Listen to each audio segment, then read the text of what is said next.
Oke, assalamualaikum teman-teman. Kembali lagi bersama saya Naji di channel ALR Series. Kali ini saya akan melanjutkan alur cerita film series yang berjudul The Ride. Bagi kalian yang belum menonton episode sebelumnya, link saya taruh di deskripsi. Tanpa berlama-lama lagi, kita langsung saja ke alur ceritanya. Someone's playing your song. There's no way I can crane everyone down in this.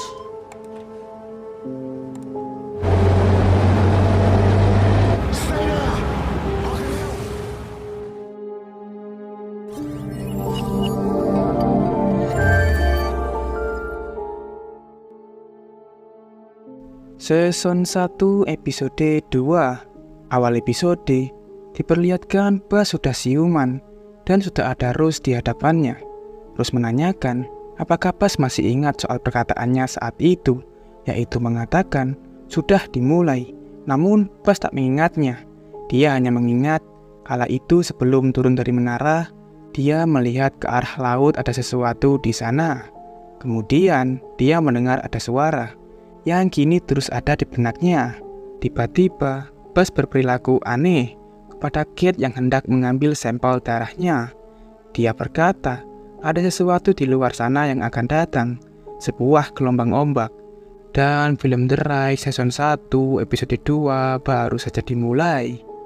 Pada ruangan Magnus, dia dihampiri oleh Danlin yang menginformasikan bahwasanya Hutton sudah dikurung di kamarnya sendiri dan dijaga oleh Easter. Kembali ke tempat medis, di situ Kate mempertimbangkan ucapan Bas tadi tentang gelombang ombak, tapi Rose belum menganggapnya serius karena ketinggian gelombang maksimum mereka di atas sektor ini. Yang lebih dia khawatirkan adalah keadaan Bas. Sedangkan Kate merasa nampak ada yang tak beres dari luka Bas, dan setelah itu mereka pergi. Berpasan saat mereka telah pergi, Bas terbangun, berpindah ke ruangan Magnus. Di situ mereka sedang membahas soal penonaktifan. Magnus waktu itu juga baru tahu, dan dia hendak beritahu kru saat waktunya tepat. Namun Danlin menyangkal bahwa ini bukan soal kru, tapi keluarganya. Bagi mereka, pekerjaannya merusak masa depannya. Magnus berkata, itu bukan keputusannya. Andai dia yang memutuskan, tak akan memutuskannya seperti ini. Sedikit informasi, biar kalian tidak bingung. Penonaktifkan yang diputuskan ini bertampak pada kru-kru. Tampaknya adalah mereka akan menjadi pengangguran, dan efeknya jelas ke keluarga. Nah, Victor ini, dulunya mereka bangun, sampai dianggap orang-orang mustahil. Kembali ke alur ceritanya, Danlin menanyakan sekarang di mana semangat itu. Magnus paham, tetapi pendapatan beberapa tahun ini berkurang. Itu mungkin bukan hal buruk, kecuali masih mau sampai lansia, dan lingkungan rusak. Platform mereka juga yang tertua di Victor. Danlin kembali berbicara bahwa mereka sudah 20 tahun melakukan ini bersama.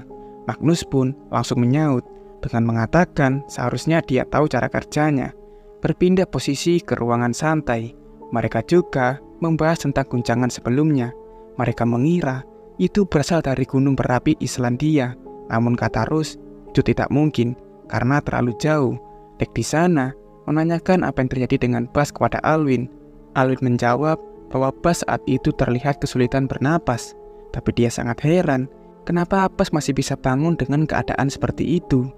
Ketika Alec melihat ke arah kaca, di situ ada sebuah sinyal lampu dari kapal siaga, berusaha untuk berbicara kepada mereka. Alwyn yang melihatnya, menyuruh Lake untuk ke helipad dan mengamatinya, karena jika tetap di jalur itu, akan kehilangan. Alwyn juga menyuruhnya untuk menulis pesannya, sedangkan dia akan memberitahukan ke Magnus. Orang-orang di sana tampak bingung dengan Alwyn karena tidak memberitahukan itu sinyal yang baik atau buruk. Singkat waktu, Lex sudah berada di helipad. Langsunglah dia menulis sinyal itu dengan kode Morse. Di ruangan kendali, Lex baru saja selesai mengirimkan pesannya, dan artinya kemungkinan perlu bantuan. Biasanya ada gangguan komunikasi. Magnus pun menyuruh Fulmer untuk membalas sinyalnya dengan lampu dek untuk suruh kapal siaga melakukan posisi bertahan. Danlin bertanya, apakah sekarang mulai persiapan evakuasi? Namun Rose berkata bahwa kata protokol mereka tetap tinggal. karena kabutnya akan segera hilang dan mereka akan kembali bekerja. Tampaknya Danlin dan Rose ini satu frekuensi untuk tidak meninggalkan Victor. Here's Mac. Hold tight. Hospital assistance needed. Normally means there's been a breakdown in I thought you weren't sure what was causing it. And when you're not sure, you stay put. She is right. At this point, we don't... Di tempat makan, Magnus menghampiri Marge, seorang koki, untuk memberitahukannya mulai besok jatah makanan dikurangi. Mereka harus sudah mulai hemat. Di atas helipad, nampak Lex sedang kesakitan, entah karena apa. Di sisi lain, Hutton sempat melihat sinyal itu dan meminta Isdar untuk membukakannya pintu. Tidak berlangsung lama, Danlin datang membawakan makanan. Di sini kita baru tahu bahwasannya Danlin adalah kepala pengamanan di sana. Setelah mengantarkan makanan itu, Danlin pergi ke tempat makan dan di situ bertemu dengan yang lainnya.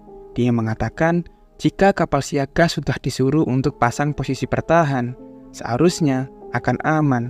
Di situ, Heather bertanya tentang gelombang laut yang dibicarakan Bas. Namun Rose berkata tak mungkin. Alwyn pun mulai menjelaskannya. 8.000 tahun lalu, bongkahan 190 km di landas benua Norwegia runtuh akibat longsor bawah laut. Perpindahan itu mendorong dinding air ke segala arah. Ombak yang membuat tsunami modern. Gelombangnya melintasi air secepat 160 km per jam, menyeret bongkahan dasar laut yang lebih besar dari tanker, tak terbendung sampai menabrak daratan dan memusnahkan semua yang menghalanginya. Daerah ini dulunya kering, namanya Doggerland, hutan terbesar, tempat berburu terbaik, pemukiman terbesar di Eropa. Longsor Storenga menenggelamkan semuanya. Jika kini terjadi lagi, bisa memusnahkan seluruh pesisir laut utara. Dan bukan kebetulan, hal begini terjadi, mungkin sudah waktunya. Marge angkat bicara bahwa satu ombak besar tak sebanding dengan kerusakan akibat mereka. Sin berpindah ke Bas. Dia kaget saat melihat tubuhnya yang sebelumnya terdapat luka parah, kini perlahan mulai membaik. Tapi lagi-lagi, dia mendapati halusinasi aneh. Setelah halusinasi itu hilang, dia segera pergi ke titik kumpul yang berada di dekat helipad. Namun tiba-tiba, gigi palsunya terlepas.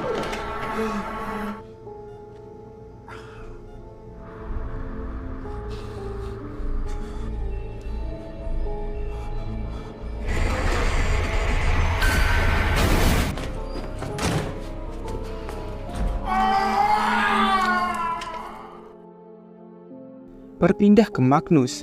Di situ ada Rose yang baru saja selesai mengambil sampel abu, dan dia akan mencari tahu tentang abu itu.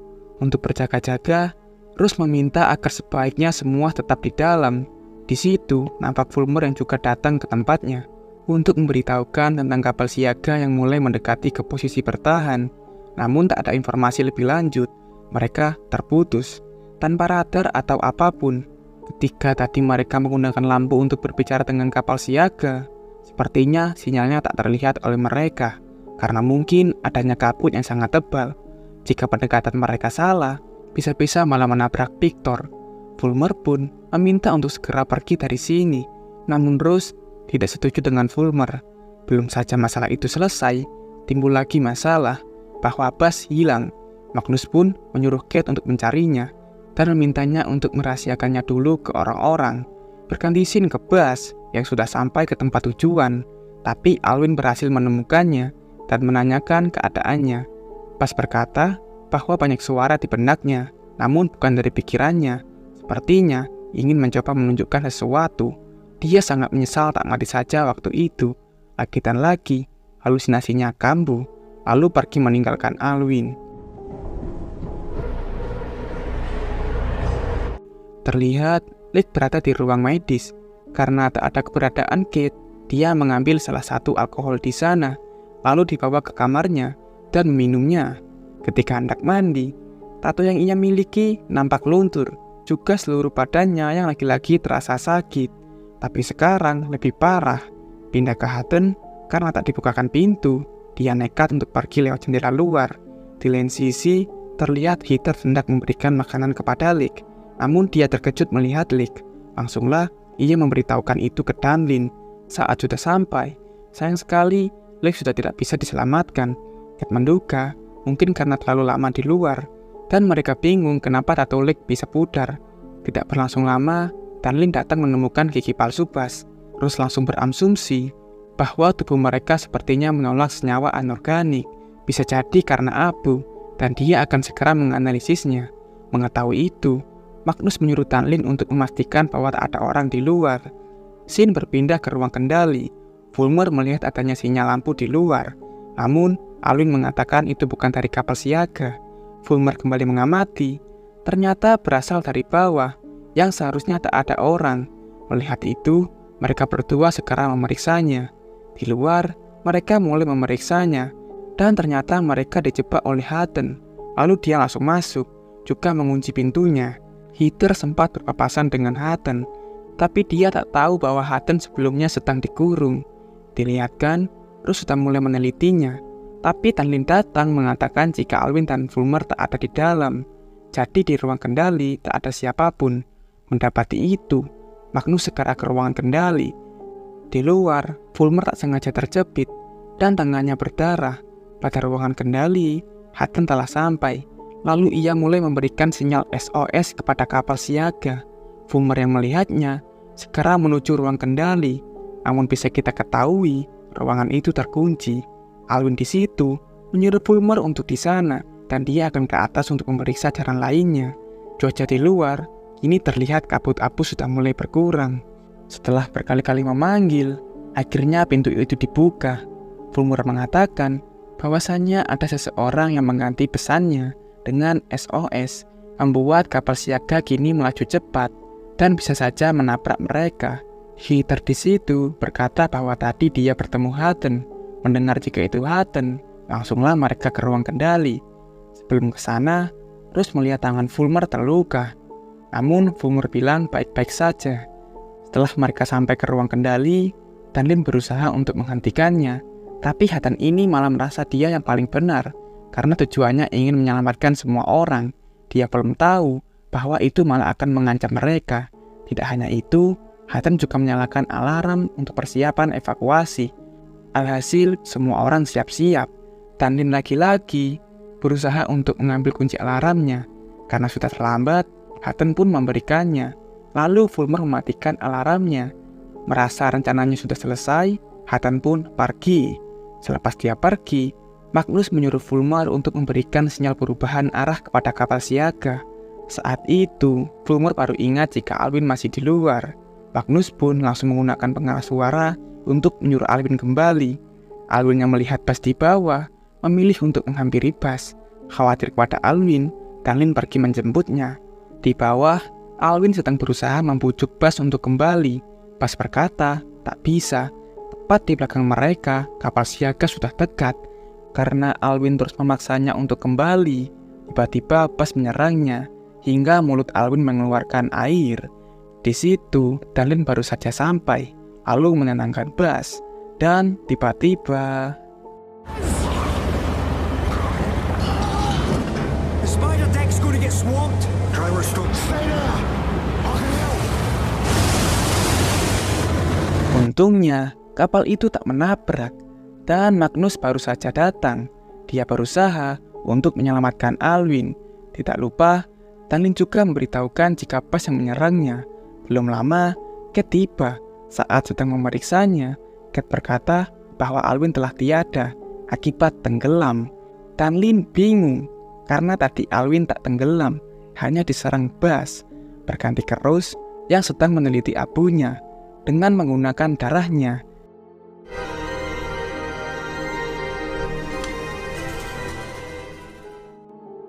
Singkat waktu, terlihat Tanlin tampak sedih atas meninggalnya Alwyn. Sama halnya dengan Magnus. Rose bertanya, bagaimana dengan kapal siaga? Magnus menjawab bahwa kapal itu mengabaikan mereka dan pergi ke Kinloch Scarly. Rose di situ hendak menunjukkan sesuatu, yaitu tentang penelitian abu. Saat dia memberikan darahnya, itu tidak lagi seperti abu, namun seperti organisme hidup, semacam parasit. Dari yang dia tahu, abu sebagian terdiri dari spora organisme. Mereka tempelkan diri pada zat organik, memperbaiki kerusakan, dan menyingkirkan impuritas, seperti tambalan Buzz. kemungkinan besar karena mereka mau inang sehat. Jika tak sehat, akan ditolak. Jika ini parasit, harus bergerak cepat untuk mengurung bas. Dorongannya adalah menyebar. Ia bisa menyebar. Untuk penularannya, tergantung tingkat paparan. Menyentuh abu saja tak cukup. Tetapi jika terpapar cukup lama, mungkin menghirupnya. Dan kalau punya luka atau cedera, mereka yang harus diawasi. Di bawah, Bas nampak bingung atas apa yang telah terjadi. Episode kali ini pun ditutup dengan keadaan mulai mencekam dari Kinloch Bravo. Dan film The Rise season 1 episode 2 bersambung.